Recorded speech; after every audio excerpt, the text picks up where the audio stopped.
Today's reading is 2 Corinthians chapter 10. Chapter 10. Paul defends the ministry.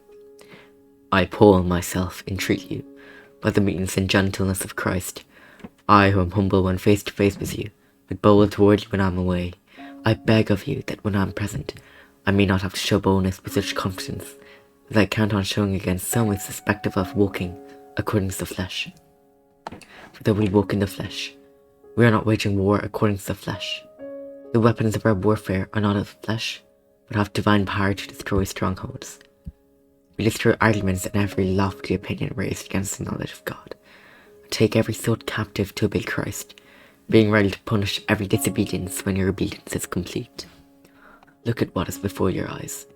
If anyone is confident that he is Christ's, let him remind himself that just as he is Christ's, so also are we.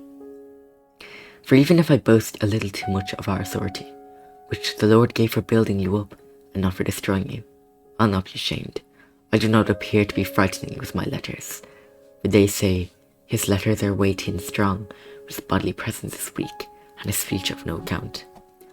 Let such a person understand that what we say by letter when absent, we do when present, not that we dare to classify or compare ourselves with some of those who are commending themselves.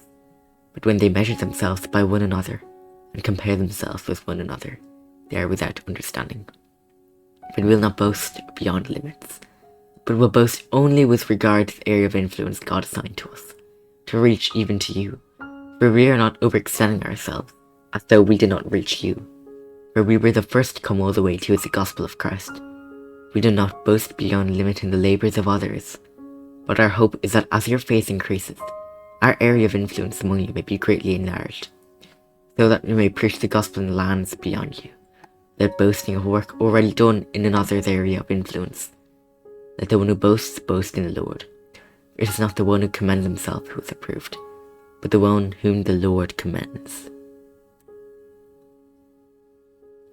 This is the word of the Lord. Amen.